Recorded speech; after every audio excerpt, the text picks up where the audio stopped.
In this lesson, we will talk about what options are, types of options, and a few scenarios you're likely to encounter if you trade options.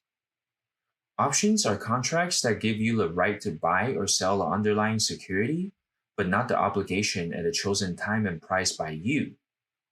The underlying security here could be a stock or a fund. Just a side note, options are available for a lot of securities, but not for all. There are two types of options, call options and put options. If you buy calls, you believe the price will go up. If you buy puts, you believe the price will go down. If I buy a call option with a $10 strike, that means I have the right to buy the stock at $10. But if I don't want it, I don't have to buy it. If I buy a put option with a $10 strike, that means I have the right to sell it at $10. And again, if I don't want to sell it, I'm not forced to. Let's look at a simple example here. Let's say we have Elon as the buyer and Kathy as the seller. Kathy owns a watch valued at $20,000 that Elon really likes. And luckily for Elon, Kathy is willing to sell her watch. Elon could buy the watch now for $20,000, but his car broke down last week and he needs cash to buy a new car.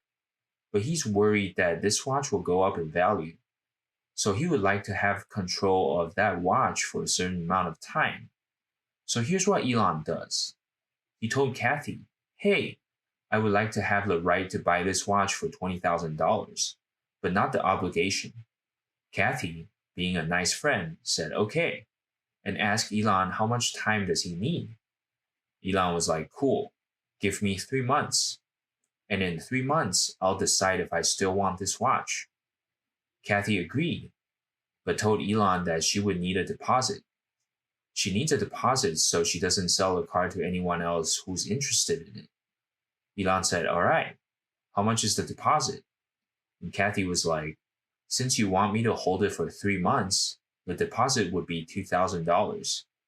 If you only want me to hold it for a week, I'll only charge $300 for the deposit.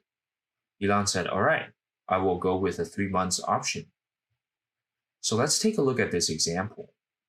The strike price in this example is $20,000. Elon has the right to buy this watch for $20,000, but he is not obligated to. The time frame would be the expiration of the contract. Elon has 3 months to decide if he wants to buy the watch for $20,000. It doesn't matter if the value of the watch goes up or down. The $2,000 deposit Elon paid is the premium of this contract, which guarantees him that this watch will be available for him to buy within the next 3 months. If Elon decides that he doesn't like the watch anymore, his total loss would be his deposit, which is the premium paid. Here's the first scenario. The value of the watch goes up to $40,000. Based on the contract, Kathy must sell the watch to Elon for $20,000 within the 3 months period if Elon decides to exercise his right to buy. In this situation, Elon can sell his contract for a profit. A lot of traders don't actually exercise the option. They just sell the option for a higher premium. Elon can also say, I still like the watch a lot. I'm going to buy the watch. Kathy, here's $20,000. In this case, Elon paid a total of $20,000 plus $2,000 for the watch, which is now worth $40,000. Elon just made $18,000 by only investing $2,000. Let's say the watch value goes down to $10,000 in scenario 2. Based on the contract, Elon still has the right to buy the watch for $20,000 if he wants to in the next 3 months. So if the watch's value is at $10,000 within the next 3 months, Elon can either buy the watch or sell his contract for a loss or let his contract expire. At this point, not many people will be willing to pay $2,000, which is the original deposit for his contract. So he would probably get $200 back or less for his contract, depending on how much time is left on it. It wouldn't make sense for Elon to exercise his contract because he can just pay $10,000 for the watch at market and let his option expire rather than paying $20,000 designated by the contract.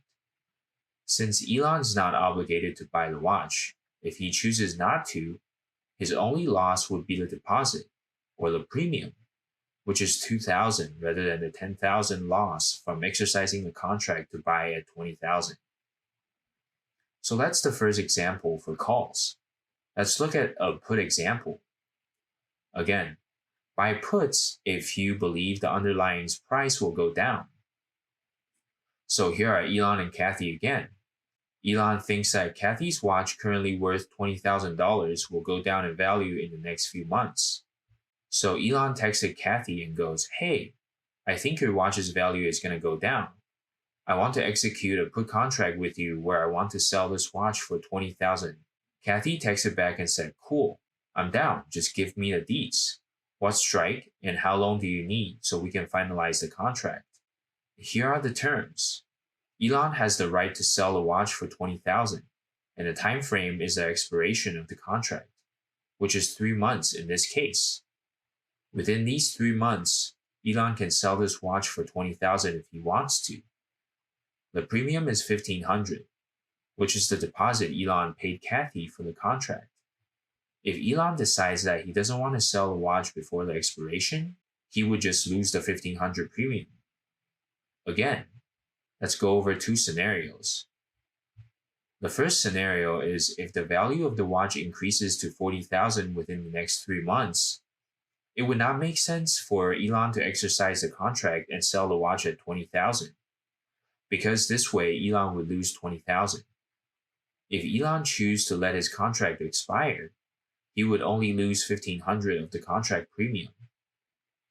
In the second scenario, if the value of the watch goes down to $10,000 within 3 months, Elon can either sell the watch or sell his contract for a profit. Say if the value of the watch goes to $10,000, the premium Elon paid was $1,500, now may go to $9,000 for some factors that we will cover in later lessons, so be sure to subscribe if you're interested. In this case, if Elon decides to exercise his option, his profit would be $18,500 minus the $10,000 market value, which comes out to $8,500. And Elon only used $1,500 to buy a contract. So from what we saw in calls and puts examples, these options are basically leverages. You get to own the rights of an underlying asset with just a relatively small premium. Let's quickly review what we talked about today. Options are contracts between a buyer and a seller. Option buyers pays a premium to control the underlying security. You get to set your strike and expiration date of your contract. Just a note, not all strike or expiration are available to choose from. It all depends on the underlying. Lastly, calls are betting the price to go up, and puts are betting the price to go down.